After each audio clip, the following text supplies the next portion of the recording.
عزیزو، کیا آپ نے کبھی سوچا کہ یسوع مسیح کی زمینی زندگی کے دور میں وہ کون لوگ تھے جو اس کی تعلیمات، معجزات اور اختیار کے سب سے بڑے مخالف تھے؟ بائبل میں ہم بار بار ان چار گروہوں کی بابت پڑھتے ہیں۔ یسوع المسیح کی زمینی خدمت کے دوران جو مختلف مذہبی اور سیاسی جماعتیں یا گروہ بارہا سامنے آئیں، ان میں یہ چار بڑے گروہ نمایاں تھے: فریسی، فقی یعنی شرع کے عالم، صدوقی اور سردار کاہن۔ یہ سب پہلی صدی عیسوی کے یہودیہ میں مذہبی اور سماجی اثر و رسوخ رکھتے تھے۔ لیکن یہ لوگ کون تھے؟ ان کے عقائد کیا تھے؟ ان کے کام کیا تھے؟ اور انہوں نے یسوع مسیح کو کیوں مسترد کیا؟ آئیے اس ویڈیو میں جاننے کی کوشش کرتے ہیں۔ فریسیوں کا آغاز دوسری قبل مسیح تقریباً 160 قبل مسیح میں مکابی انقلاب کے بعد ہوا۔ لفظ فریسی عبرانی لفظ پیروشیم سے نکلا ہے، جس کا مطلب ہے علیحدہ ہونے والے، یعنی یہ وہ لوگ تھے جو خود کو پاکیزگی کے لیے دنیاوی آلودگی سے علیحدہ کرتے تھے۔ ان کا مقصد یہ تھا کہ شریعت صرف ہیکل کے لیے نہیں بلکہ روزمرہ زندگی میں بھی نافذ کی جائے۔ فریسی عوامی طبقے میں مقبول تھے کیونکہ وہ روزمرہ کے معاملات میں شریعت کی رہنمائی دیتے تھے۔ فریسی یہودیت کے ایک مذہبی اور سیاسی گروہ سے تعلق رکھتے تھے جو شریعت موسیٰ اور زبانی روایات کی سختی سے پابندی کے لیے مشہور تھے۔ یہ لوگ زبانی شریعت کو تحریری شریعت یعنی تورات کے برابر سمجھتے تھے۔ قیامت، فرشتوں، جنت و دوزخ پر ایمان رکھتے تھے۔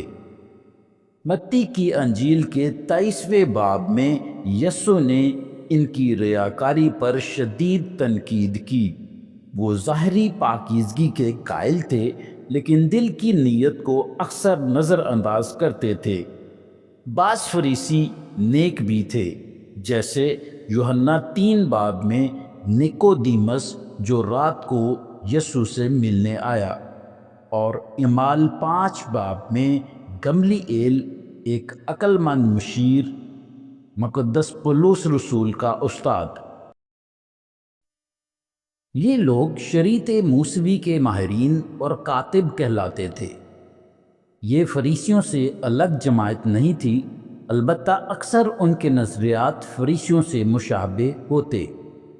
یہ حضرات توریت کو نقل کرتے، اس کی تشریح کرتے اور عوام کو اس کی تعلیم دیتے، فتوے دیتے اور لوگوں کے مسائل کا شرعی حل بھی نکالتے تھے۔ یسوع مسیح سے ان کے مذہبی اور قانونی مباحثے اکثر ہوتے رہتے تھے۔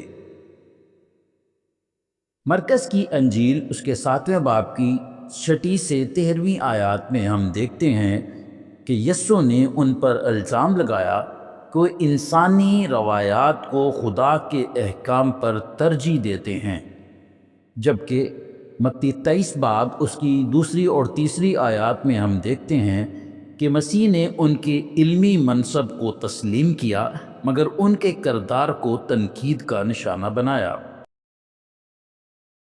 صدوقی نام شاید ہارون کی نسل کے صدوق نامی قدیم کاہن سے نکلا ہے۔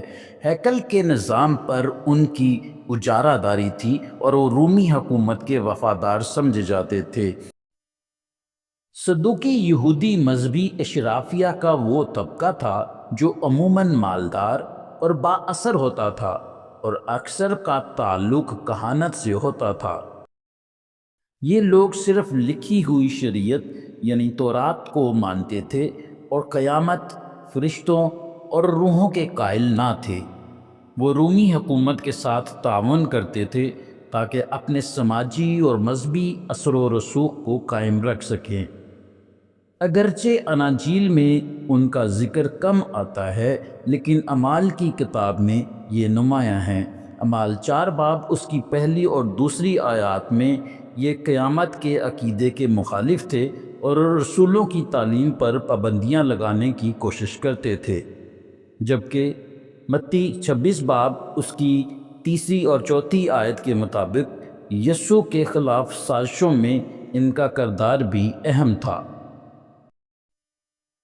مقدس ہیکل کے اعلیٰ درجے کے یہودی کاہن، جن میں موجودہ سردار کاہن اور سابق سردار کاہن شامل ہوتے تھے، سردار کاہن کہلاتے تھے۔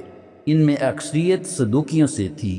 یہ ہیکل کی عبادات، قربانیوں اور مذہبی رسوم کے نگہبان ہوتے تھے۔ سردار کاہن یوم کفارہ پر ہیکل کے پاک ترین مقام میں سال میں صرف ایک بار داخل ہوتا اور یہوہ خدا کے حضور قوم کے کفارے کے لیے قربانی گزرانتا۔ یسوع کی گرفتاری، مقدمے اور مصلوب کیے جانے میں ان کا کردار مرکزی تھا۔ متی 26 باب اس کی 3 سے 5 آیت کے مطابق انہوں نے فریسیوں، بزرگوں اور صدر عدالت کے ساتھ مل کر یسوع کو ہلاک کرنے کا منصوبہ بنایا۔ متی رسول کی انجیل اس کے 27 باب میں ہم دیکھتے ہیں کہ انہوں نے یسوع پر کفر کا الزام لگایا اور اسے رومی گورنر پیلاطوس کے سامنے پیش کیا۔ ان گروہوں میں کئی عقائدی اختلافات تھے، جیسے کہ فریسی قیامت کو مانتے اور صدوقی قیامت پر یقین نہیں رکھتے تھے، مگر یسوع کے خلاف یہ سب متحد ہو گئے تھے۔ صدر عدالت سینٹ ہلڈرن نامی یہودی کونسل ان سب گروہوں پر مشتمل تھی۔ یسوع نے ان سب پر تنقید کی کہ وہ ظاہری دینداری پر زور دیتے ہیں مگر دلوں کی پاکیزگی کو فراموش کر دیتے ہیں۔ 70ویں سنہ عیسوی میں رومی جنرل ٹائٹس نے یروشلم کو تباہ کیا اور ہیکل ثانی کو جلا دیا۔ یہ واقعہ یہودی تاریخ میں سب سے بڑا مذہبی اور قومی سانحہ شمار ہوتا ہے۔ چونکہ صدوقیوں اور سردار کاہن کا اختیار ہیکل سے وابستہ تھا، ہیکل کی تباہی کے بعد ان کا وجود مٹ گیا اور وہ مذہبی منظر نامے سے مکمل طور پر غائب ہو گئے، جبکہ فریسیوں نے مذہب کو ہیکل کی قربانیوں سے نکال کر شریعت، عبادات اور مطالعہ تورات پر مرکوز کر دیا۔ انہوں نے یمنا کی کونسل میں بائبل کے متون پر غور کیا اور تورات کو مرکز دین بنایا۔ انہی کے نظریات نے آگے چل کر ربی یہودیت یعنی ربینک جوڈیزم کی بنیاد رکھی، جو آج تک رائج ہے۔ فریسیوں کے ساتھ ہی فقیوں کی بھی بقا ہوئی اور ربی نظام میں جذب ہو گئے۔ ان کی فقی کاوشیں تلمود میں محفوظ ہیں۔